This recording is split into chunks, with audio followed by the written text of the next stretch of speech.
Good evening friend. स्वागत है आप सभी का मेरी यूट्यूब चैनल पर। तो आज के इस वीडियो में देखेंगे टॉपिक मैथमेटिक्स लेक्चर फर्स्ट। परिमेय संख्या की तरफ बढ़ते हुए उसके क्रम में कुछ आधारभूत ज्ञान के साथ बढ़ेंगे और धीरे धीरे करके हम नंबरों से होते हुए अलग अलग प्रकार के जैसे प्राकृतिक संख्या, पूर्ण संख्या, परिमेय संख्या की तरफ बढ़ेंगे। तो इसी संदर्भ में x+2 बराबर 13 इस समीकरण को देखते हैं।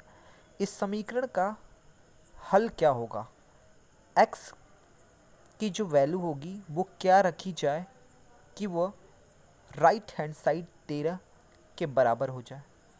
इसको निकालने का तरीका यही है कि x बराबर 13, ये जो +2 है ना, यही महत्व रखता है। तो +2 है, अगर ये पक्षांतर होगा राइट हैंड साइड ले जाएंगे तो -2 हो जाएगा। तो x बराबर 11। ये 11 जो होगा वो प्राकृतिक संख्या कहलाता है। अब कैसे प्राकृतिक संख्या कहलाता है, तो प्राकृतिक संख्या के डेफिनेशन या परिभाषा की बात करें, प्राकृतिक संख्या किसे कहते हैं? गिनने वाली संख्या को प्राकृतिक संख्या कहते हैं। उदाहरण के लिए 1 2 3 4 5 6 कहने का मतलब है जिससे हम गिनती कर सकें उसे प्राकृतिक संख्या कहते हैं। जैसे आपको आपके मास्टर जी या सर जी ने बोला कि जाओ कक्षा में गिनाओ कि कितने बच्चे आए हैं। आप जाएंगे, आप जीरो से तो गिनेंगे नहीं, जीरो बच्चा है। मान लीजिए कोई बच्चा ना हो क्लास में, तो आप ऐसे नहीं बताएंगे जीरो बच्चा है। तो अगर 1 2 3 4 कितने भी बच्चे हैं मौजूद हैं, तो आप 1 से गिनना शुरू करते हो, कभी जीरो से गिनना शुरू नहीं करते हो। तो वही यहाँ मतलब यही है कि गिनने वाली संख्या को प्राकृतिक संख्या कहते हैं जिससे गिनती की जा सके। चलिए आगे बढ़ते हैं, इस समीकरण को देख लेते हैं। x की क्या वैल्यू रखेंगे कि समीकरण संतुष्ट हो जाए और right hand side left hand side दोनों बराबर हो जाए। तो हमने क्या बताया था पहले, ये डिपेंड करता है कि ये इसके आगे का चिन्ह जो है वो कितना है और वो क्या है, वो प्लस है, माइनस है, गुणा है, भाग है। जब प्लस रहेगा तो दूसरे पक्ष की तरफ जाएगा तो माइनस हो जाएगा, और जब माइनस रहेगा तो प्लस, जब गुणा रहेगा तो भाग, और जब भाग रहेगा तो गुणा। तो यहाँ देखते हैं 5 के पहले प्लस का साइन है, प्लस का चिन्ह है, तो इसको पक्षांतर करेंगे तो क्या होगा, 5 - 5 x = 0। अब यहाँ जीरो आ गया। हमने पहले पढ़ा कि counting number is called natural number, गिनने वाली संख्या को प्राकृतिक संख्या कहते हैं। लेकिन यहाँ तो जीरो आ गया, अब जीरो से गिनते नहीं, तो जीरो कौन सी संख्या है इसके विषय पे चर्चा कर लेते हैं। पूर्ण संख्या किसे कहते हैं? अब जीरो पूर्ण संख्या के अंतर्गत आता है। प्राकृतिक संख्या के साथ जीरो का समुच्चय पूर्ण संख्या कहलाता है। उदाहरण के लिए 0 1 2 3 4 इत्यादि।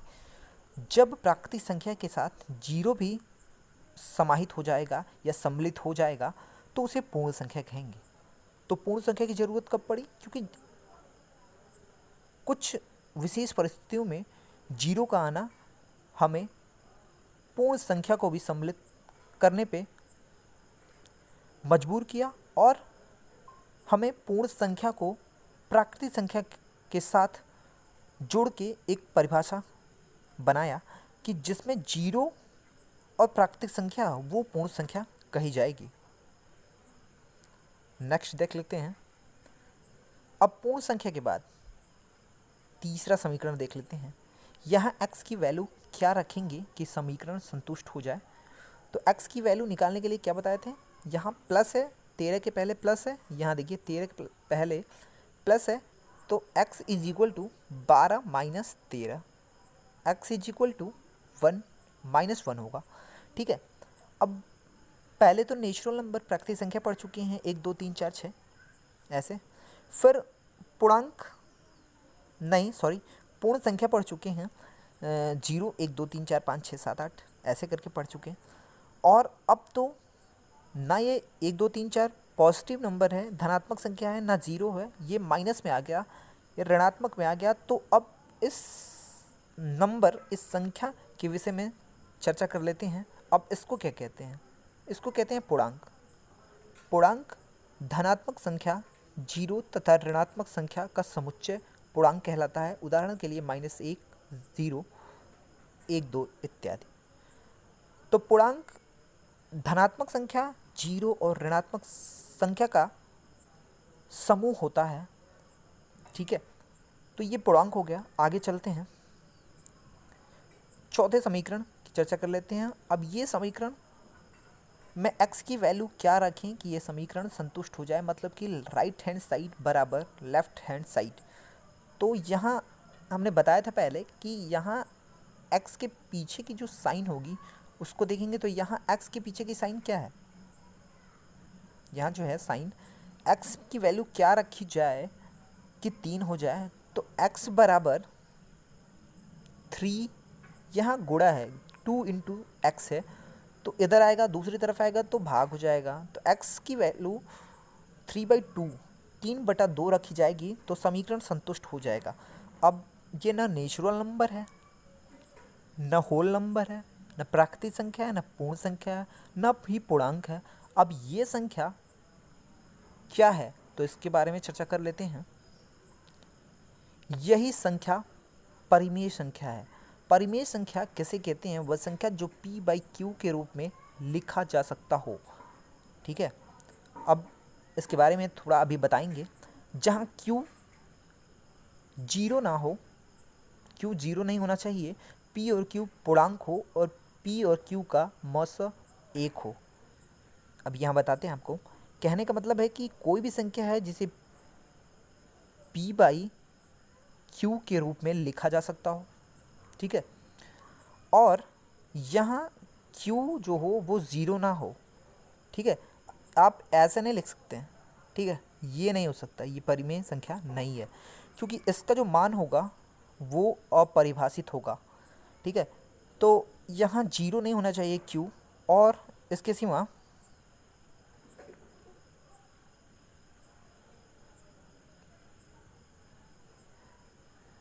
p और q इंटीजर होना चाहिए, मतलब कि ये भी पूर्णांक, ये भी पूर्णांक। और एक और शर्त है, p और q का जो एचसीएफ होगा, इसका इस दोनों का जो एचसीएफ होगा वो 1 होना चाहिए। ठीक है, कहने का मतलब है ये p और q सिंपलेस्ट फॉर्म में होना चाहिए, सरल रूप में होना चाहिए। अब हम इसका एग्जाम्पल बता देते हैं सरल रूप में कैसे होना चाहिए। देखिए 3/6 ये परिमेय संख्या नहीं है, जब तक नहीं है, जब तक इसे सरल रूप में ना लिखें। इसका सरल रूप 1/2 होगा, ये परिमेय संख्या है। ठीक है, ये परिमेय संख्या तब तक नहीं है जब तक ये सरल रूप में नहीं आएगा, क्योंकि 3 और 6 का एचसीएफ 1 नहीं होता है, यहाँ 1 और 2 का एचसीएफ 1 होता है। ठीक है, आगे चलते हैं, कुछ प्रगुण की बात कर लेते हैं। तो प्रगुण में संवृत्त प्रगुण, क्रम विनिमय प्रगुण, साहचर्य प्रगुण, वितरण प्रगुण। वितरण 2 प्रकार के प्रगुण होते हैं, योग पर वितरण, घटाने पर वितरण। तो एक एक करके डिस्कस करते हैं प्रगुण में। तो संवृत्त प्रगुण की बात करें, संवृत्त ये क्या होता है?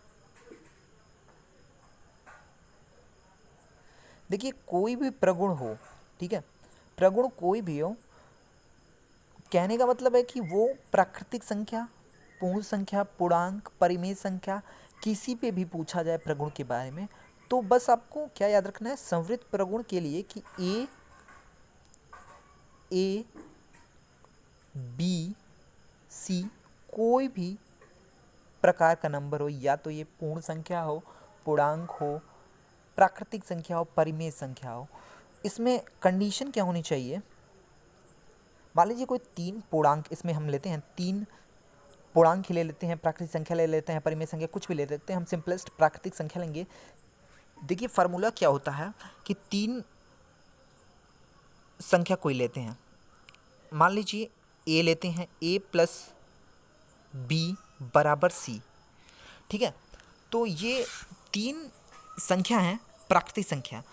तो a माइनस बी बराबर सी, a इंटू बी बराबर सी, a भागा b बराबर c।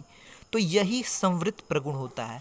कहने का मतलब है कि अगर प्राकृतिक संख्या में लेते हैं तो ये भी प्राकृतिक होनी चाहिए, ये भी प्राकृतिक, तो उसका जो रिजल्ट आएगा वो भी प्राकृतिक आएगा। अगर पूर्ण संख्या में लेंगे तो पूर्ण संख्या ये भी होनी चाहिए, पूर्ण संख्या ये भी होना चाहिए, और ये भी पूर्ण संख्या आना चाहिए। परिमेय संख्या लेते हैं तो परिमेय संख्या ए भी होना चाहिए, बी भी होना चाहिए, रिजल्ट परिमेय संख्या आना चाहिए। और अगर पूर्णांक लेते हैं तो पूर्णांक ए भी होना चाहिए, बी भी होना चाहिए, और जो आंसर आना चाहिए उसका रिजल्ट वो सी भी पूर्णांक आना चाहिए। तो कहने का मतलब है कि इस फार्मूला पे सत्य कोई प्रगुण अगर मान लीजिए प्राकृतिक संख्या में पूछ दिया जाए तो कब सत्य होगा, जब इस रूल को वो फॉलो करे। जब आप प्राकृतिक संख्या में पूछा जाए तो यहाँ प्राकृतिक रखिए, यहाँ प्राकृतिक रखिए, आंसर अगर प्राकृतिक आता है तो योग के लिए प्राकृतिक संख्या संवृत होगी।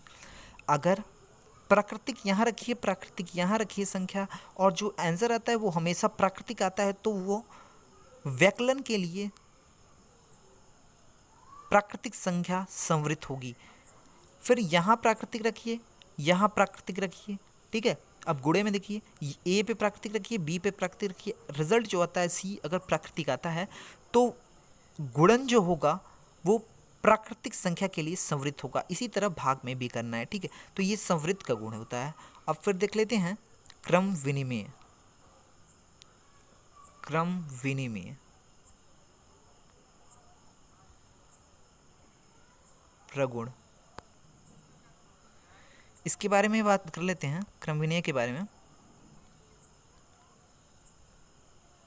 देखिए इसमें क्या है कि वही सेम थिंग होती है, बस थोड़ा सा चेंज होता है। अब देखिए यहाँ पे चेंज होता है ऐसे कि a है प्लस है b बराबर b प्लस a होना चाहिए। ठीक है, a माइनस b बराबर b minus a into b बराबर b इंटू a भागा b बराबर b भागा a। तो देखिए ये फार्मूला है। ठीक है, ये फार्मूला है। इस पे आप अगर प्राकृतिक संख्या का देखना है तो a पे प्राकृतिक रखिए, b पे प्राकृतिक रखिए, और उसका उल्टा कर दीजिए। अगर ये दोनों पक्ष बराबर आता है तो वो प्राकृतिक संख्या योग के लिए क्रमविनीय है। ठीक है, अगर यहाँ प्राकृतिक संख्या के लिए देखना है तो प्राकृतिक संख्या यहाँ रखिए, यहाँ भी प्राकृतिक संख्या रखिए। तो जो रिजल्ट जो आएगा दोनों तरफ अगर बराबर आ जाता है, उल्टा करके देखते हैं तो बराबर हो जाता है, तो प्राकृतिक संख्या व्यकलन के लिए क्रम विनिमय होगी। ऐसे करके आगे तक चेक कर लेना है। ठीक है, अगला चलते हैं साहचर्य। साहचर्य प्रगुण पे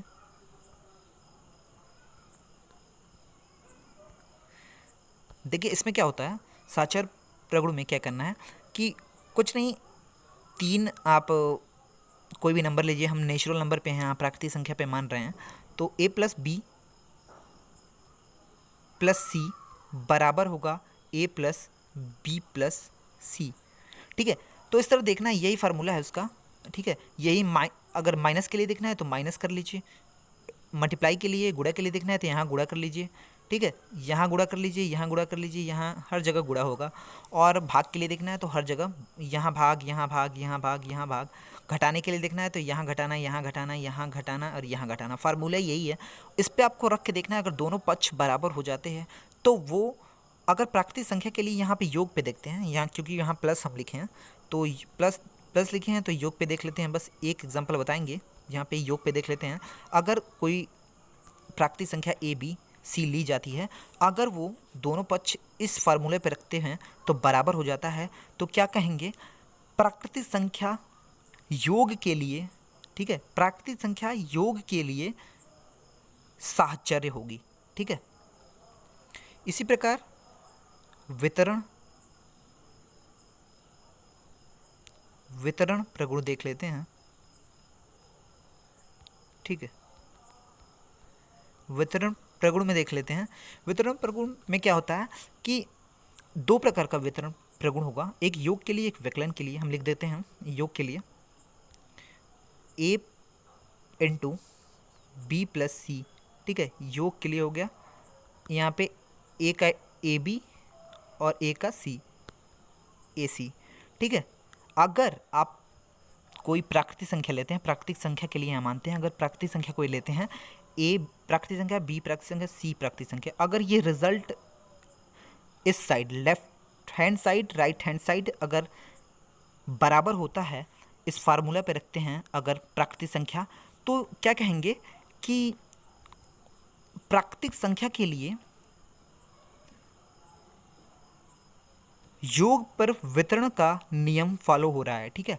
अगर यहाँ माइनस रहता है, ठीक है, यहाँ पे माइनस, यहाँ पे माइनस, यहाँ पे माइनस, अगर वैकलन के लिए देखते हैं तो अगर ये सत्य होता है, फार्मूला पे अगर प्राकृतिक संख्या कोई रखते हैं ए बी सी पे, तो अगर ये सत्य होता है तो ये व्यकलन के लिए प्राकृतिक संख्या सत्य होगा, ठीक है। आगे चलते हैं।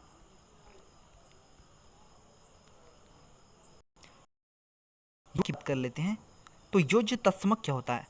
किसी संख्या में क्या जोड़े कि वही संख्या आ जाए, ठीक है, मतलब क्या जोड़ना है कि वही संख्या है। तो योज्य तत्समक क्या होगा कि ए है कोई संख्या, अगर क्या जोड़े तो वही संख्या आ जाए, तो हम जीरो जोड़ेंगे, तो जीरो हमेशा किसी संख्या का योज्य तत्समक होगा। गुणात्मक तत्समक की बात करें, क्या गुणा करें कि वही संख्या हो जाए, तो ए में क्या गुणा करें कि वही संख्या हो जाए, तो एक का गुणा करेंगे, तो एक हमेशा क्या होगा, गुणात्मक तत्समक होगा। योज्य प्रतिलोम की बात कर लें, क्या जोड़ा जाए कि जीरो हो जाए, तो ए है मान लीजिए, अब क्या जोड़ेंगे तो जीरो हो जाएगा, माइनस ए कर दीजिए, जीरो हो जाएगा। तो मान लीजिए कोई चार है, तो चार का योज्य प्रतिलोम क्या होगा, माइनस चार कर दीजिए, क्योंकि जीरो किसी भी तरह जीरो ले आना है कि क्या जोड़े कि जीरो आ जाए, ठीक है। गुणात्मक प्रतिलोम की बात करें, क्या गुणा करें कि एक आ जाए रिजल्ट, तो ए है, क्या गुणा करेंगे तो एक आ जाएगा, 1/a, तो ए यहाँ से तो एक आ जाएगा। अगर एग्जाम्पल मान लीजिए कोई ले लेते हैं, चार का ले लेते हैं, चार का गुणात्मक प्रतिलोम क्या होगा, तो 1/4, क्योंकि एक ले आना है, आंसर जो ले आना है वो एक ले आना है, तो इस तरह गुणात्मक प्रतिलोम होगा। अब दो संख्याओं के बीच परिमेय संख्या निकालने का फॉर्मूला क्या होता है, दोनों संख्याओं का योग भागा दो, ठीक है। तो देख लेते हैं एग्जाम्पल में, मान लीजिए 4 और 5 के बीच परिमेय संख्या निकालनी है, तो 4 + 5 भागा 2, तो 9 भागा 2, ये जो 9/2 होगा वो 4 और 5 के बीच का परिमेय संख्या होगा एक, ठीक है। तो यही फार्मूला है, दोनों संख्या का योग बटा 2 या भागा 2। इसी के साथ इस वीडियो का समापन होता है। आपका दिन शुभ हो।